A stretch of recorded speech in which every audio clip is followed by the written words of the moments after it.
Hello and welcome back, and that is right. Today I want to talk about a brand new NAS. Of course I do. What else do I do these days? But today I want to talk about a brand that I mentioned on the channel quite a lot last year. Now, for those of you that follow the channel, do you remember this? This is the Link Plus N1. It came out on crowdfunding last year, ended up being in traditional retail, knocks around for about $399 I think at the moment, and it's a 6-bay flash system, 2 SATA, 4 M2 NVMe, links to the review and all that stuff below. Link Plus was a brand that was highly associated in like tablets, even mini PC stuff, and from there they deviated into other things, into the world of NAS, going to different trade shows and stuff like that. Now, it did very well on crowdfunding, so much so that the brand is branching into more NAS solutions, which brings us to this. This is the LinkStation S1, a 4 SATA and 2 M.2 NVMe tower system desktop here, and again it is another one that's intended for crowdfunding. This is a prototype. Now we got to get a few things out of the way early doors. Number one, this is a solution going to crowdfunding. I believe it is Kickstarter in February or March 2025. I'm recording this in the last embers of January 2025. The other thing I will say is, as a prototype, some of the issues that I encountered during this system's operation, largely in most cases to do with conflictions between Unraid and the system, are ones that they say will be ironed out later during production, but also highlighted during the crowdfunding there. So although I am going to include them all in this video, I will add the caveat that this is a prototype. This wasn't sent with any retail packaging. This is a unit that is still not production line. Okay. The other thing to keep in mind, of course, is as a crowdfunding product, you should not ever look at something like this, like traditional retail, like going to the shop, getting your bank card, spending it over the counter, and then taking a product home. Crowdfunding, you are backing not so much an idea as you are backing a less solid product when you're putting your money down, and there are, of course, risks associated with it. So all the positives and negatives I ever say about this product, keep in mind. We are talking about crowdfunding. It's not the same as traditional retail, and you need to factor all that in. But enough of the old jibber jabber, let's talk about this. One of the earliest things about this device that I absolutely loved when it arrived was less the scale, but the slightly unique design. It has some lovely modular access. Straight away, that metal panel that I've removed there is where a lot of the components live. The memory there, the M2 NVMe bays there, the USB for Unraid, because this includes Unraid, more on that later on. And on the top of the device, we have got those 4 individual SATA 3.5-inch bays there. Now, on the base, we have a big old fan there. That again, will come down to the Unraid control later on. Alongside that, if we put these panels back on to give you a better three-dimensional look at the thing, because that is a magnetic panel. On one side, we have an LCD panel there, and we have additional LED lights there for SATA connections, for network connections, for system operation. We also have a USB port here at the bottom, alongside a USB Type-C port there, both of them 10 gig USB, and you can cover them up along with the power button if you choose. This weird little slide design, why isn't everybody doing that? There's also a second set of LEDs here. There are 2 lots of LEDs on the side and on the front. Don't have the same information, but it means you can see them no matter which way the system is profiled on your desk. Do keep in mind, of course, I would say I kind of wish they'd separated the USBs on either side, but that's a small complaint. Another thing with the LCD display there, it wasn't as consistent as I would have liked with the Unraid software. Again, if there is some screenshots on screen here, I've reached out to the brand because the LCD panel there with Unraid didn't give me as much information as I thought it would, and particularly the display there, but they say this is something that is being optimized right now in development, and I've asked them to supply some footage, so if they have supplied the footage, hopefully you're going to see it here on screen. But during a lot of my recordings, you could really only make out whiteness on the edge, and you have to get the camera angle just right, but they are optimizing both the LCD and the information that is being displayed by it. So again, that's a big old fat TBC for now.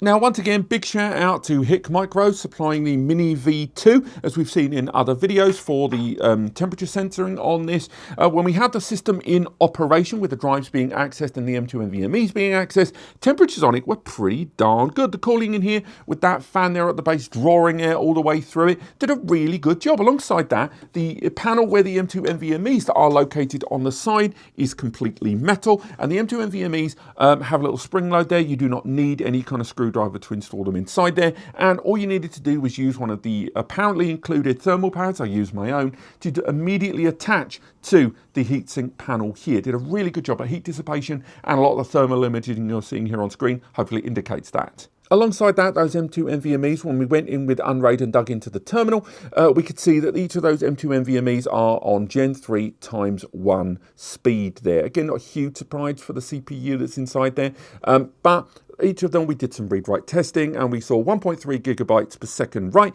and 1.5 gigabytes per second read there. So again, very good numbers, exactly what I'd like to see. Keep in mind that Unraid that this includes with arrives in a USB dongle that's located there at the bottom. It's quite nifty there. Not that you're really going to remove it that much, but I will say with that USB, if you wanted to use a third-party OS, it makes it very convenient, and a great deal more convenient than its predecessor, to get that USB out. But keep in mind, there's no additional internal storage. So if you do install a third-party OS, you're going to be losing one of those SSD drives, or installing a SATA SSD drive, ultimately still losing a bay in terms of that operating system. Also, it arrives with Unraid. I'd recommend using that, but we'll get onto that more later on. Now, in terms of power consumption, the system arrives with a 120 watt external Huntkey Cloverleaf PSU, and we tested it in a few different ways. I already mentioned the temperature early on. There's a fan there drawing air all the way through on those drives. Think of it more like most NASs would be at this angle,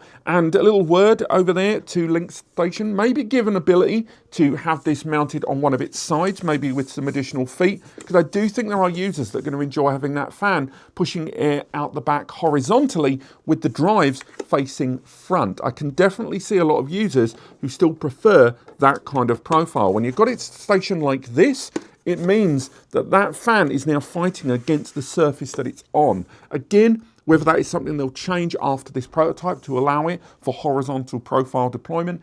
But when it came to power consumption, when the system was utilizing between 0 and 25% of the resources there, it was actually surprisingly low. The media wasn't being heavily accessed in any way, but it was still just present. It wasn't in like low power hibernation or anything, and it was 21 to 22 watts during that period. Now we ramped it up with all media being accessed, so that was during RAID scrubbing and each of the M2 NVMe's via terminal being read and written to. It went 41 to as high as 45 watts. Again, not a small number, but for its profile with an N100 CPU, I like what I am seeing there when we are talking about the whole system being accessed.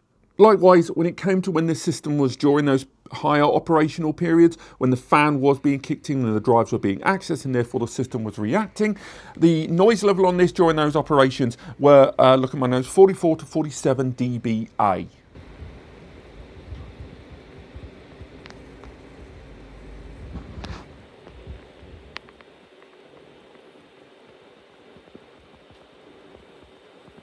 That noise dropped to around 35 to 38 when the system was in idle, but I will say that the drives were being ticked and pinged and accessed periodically. That was one of those areas where I do think optimization is still very much in progress between this prototype and what they're hoping to roll out on their crowdfunding, but I can't speak for the brand. I can only say that in the past, when I've dealt with prototype devices, it's not unusual to see quite active CPUs at odd periods going into the processor profile there and looking at the active process. It's not unusual during early development to see that kind of thing. So although I'm hoping it's not what's going to happen when it's eventually rolled out after crowdfunding, I will say I wasn't too alarmed by that during the early testing of this.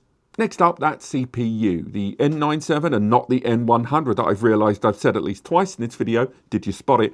The N97 that this arrives with is actually a CPU that doesn't get a lot of work or utilisation. We see a lot of people using the N100 or the N95. That was half the reason I got the CPU wrong. It's such a common CPU that it's very rare to see the N97 getting rolled out.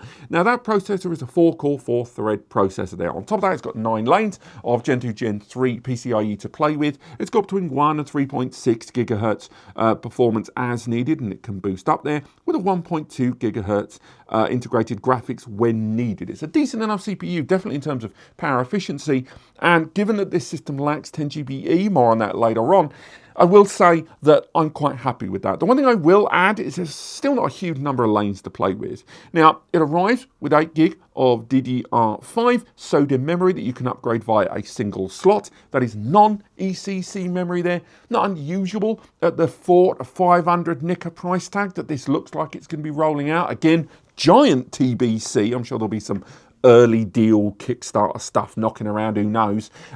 But I will say the CPU there is still pretty efficient now. I know the Alder Lake series of CPUs is starting to tippy toe into the Twin Lake processors there, but nonetheless, it's a decent processor, I will say, to get the job done. Also, that processor, once we dug into the system a little bit more, we could see that not only did it have its own dedicated small silent ball bearing laptop style fan there, but it also fed into a copper fan vented heatsink there that linked directly onto that CPU. Now, given it's such an efficient CPU, I'm kind of impressed the measures they went to in terms of cooling for that processor, notwithstanding the larger cooling system for the individual drive bays there. Normally, on a 4-bay NAS that would have such an efficient CPU, you wouldn't see such aggressive active cooling on that processor. You'd either see no active cooling or a much, much smaller equivalent. That is a very, very good CPU cooling system for a comparatively efficient processor. Next up, I want to talk about the ports and connectivity. Now, I've already mentioned the system doesn't feature 10 GBE, but it does feature two 2.5 gigabit Ethernet ports. It also arrives with multiple USB 3.2 Gen 2 10 gig ports and a couple of USB 2 ports there for your KVM, your peripherals. There's also a couple of physical switches for controlling LEDs and the LCD there both on the front. Now, the reason I'm going to highlight that, because although it's not exactly brain surgery or rocket science, I will say that because they're running Unraid, the level of control that you will have over the hardware in Unraid, because Unraid is developed for open source, DIY, do it and whatever you want kind of stuff, not strictly open source of course, it's a paid platform, and Link Plus make the hardware with their software. The integration of controls between that software and this is not complete. It's not 100%. That's another part of that optimization I mentioned earlier on, but it's how much of the physical controls of the system and the controls at your fingertips included with the default version of Unraid can be done out the box on this. And again, optimization. But unlike that, when it was my criticism of the Link Plus before, because things like managing the fans, managing the LEDs, required some extra plugins, extra add-ons within Unraid. This, on the other hand, at the very least, gives you those physical controls native to the box, and then later on you can add those in Unraid. That's why I wanted to highlight those switches so much as I have. Now, on top of that, you've got visual outputs, and you can take advantage, by the way, of USB-C visual output as well. But on top of that, the HDMI 4K 60 frames per second there. Now, the 2.5 gigabit Ethernet ports, I mean, we tested them, we didn't really hammer them because frankly, the 4 hard drives, the 2 NVMe's oversaturated the hell out of those. And Unraid supporting things like SMB multi-channel, supporting a lot of aggregation, has a lot going for it there.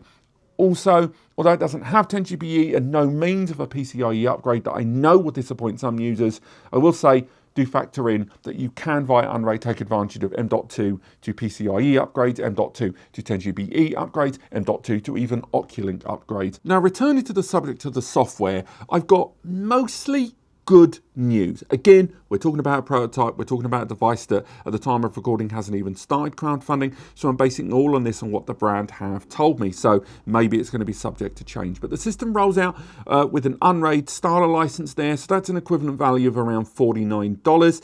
And again, the price will convert wherever you are in the world, and that allows you to have up to 6 devices on a 1-year Unraid license. So it is not a lifetime license, because Unraid changed a lot of their policies on their licensing there. So what does that mean in real terms if this rolls out with that? Well, that means that for 1 year, you get all of the feature updates, you've got all of the software updates, everything you need. Indeed, when we set the device up for the first time, it doesn't arrive with the license already activated. What you need to do is it arrives with the ability to start a 30-day trial, something I'd recommend, more on that in a moment. But then after that, you've got inside your retail box, they've included this at least with what was sent, a scratch card here that you use, remove your license key, and that allows you to apply a 1-year license to your system. Now, why do I mention the 30-day trial thing? Well, because when you do have that 1-year license, at the end of that license, whatever version, or at the end of 1-year period, whatever version of Unraid you are running on, main version, subversion, so say 3.0.1, there's the 3 variables, After that year, you won't be able to get larger feature updates to new whole versions unless you pay for another license, where you can either get another year license or you can get the lifetime license there, which is normally $250, but I know upgrading from a starter onto a lifetime, there are some discounts I believe that can be made.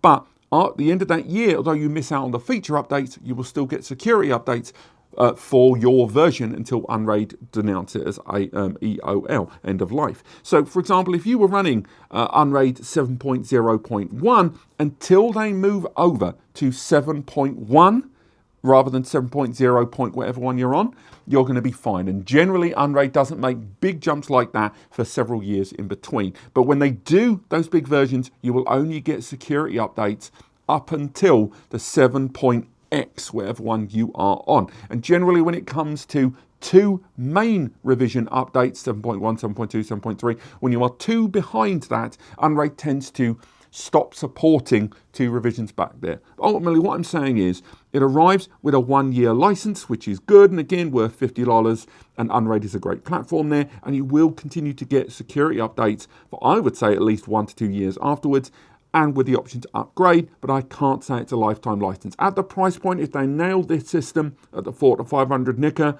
I have difficulty saying that's a bad thing, and I think, you know, more good to them. Now, those of you that may be looking at utilising this system as a network-attached storage device already did extensive testing of the N97 with Plex. What we did was 4K and 8K testing, so much so that we actually moved it into its own dedicated video. It may already be live here on the channel, where we're going through each of the kind of popular NAS CPUs and running them for Plex. And for the N97 from Intel, we utilised this system. And again, you can check that video out. It should be linked in the description. But bottom line, it played practically everything. Again, we measured it on individual streams, both with and without transcoding, and HEVC and non-HEVC support there for conversions and not. So you can check that video out. But overall, for the price point, if it rolls out at that price and for the build of what you're getting there, even based on this prototype, I'm happy with what I'm seeing. This is not a finished product. I cannot stress that enough. It doesn't feel finished to me, but they never said it was. It feels 80-90%. It's just waiting for the tweaks and the improvements there. What physical improvements they can make are very, very limited, but I will say it is the melding of Unraid and their hardware configuration that Link Plus have created in the S1 here that really is going to be the real optimizer point. And I think a lot of that is going to be back and forth with the community, just like they did when the LinkStation N1 rolled out. So for now, although I'm calling this a review, it is still a prototype review. What I'm seeing here, if this was the product that people got, if at the end of the crowdfunding, if you backed this and this is what you got, I'd still be happy. I'd still be happy with what I'm seeing here. It does everything they said it will do. It does even more than I would say than some DIY Unraid build of the same DIY build-it-yourself process. If you try to build an N97 setup from this, the additional cooling inside, the build quality feels robust. And as I mentioned, I really like some of the unique modular access design that this arrives with, and the ability to just do what you want, access it for a ready-made, almost turnkey NAS solution. But let me know what you think. Remember, it is crowdfunding, not traditional retail. If you are interested, I'll link below to both the written evaluation and review of this product, as well as a link to the crowdfunding if it is live. On top of that, I'll link to the N1 and a few other things. If some of the products I've talked about today you're interested in, everything from the thermal imaging camera from, again, thanks again, Hit Micro. On top of that, along with previous NAS devices I've mentioned or drives, they are linked in the description. If you're going to, this video has helped you, and if you're going to go to those shops anyway, make sure those things are true, then please use those links. We get a commission and it helps us keep doing what we do. But apart from that, thank you so much for watching, and I'll see you next time.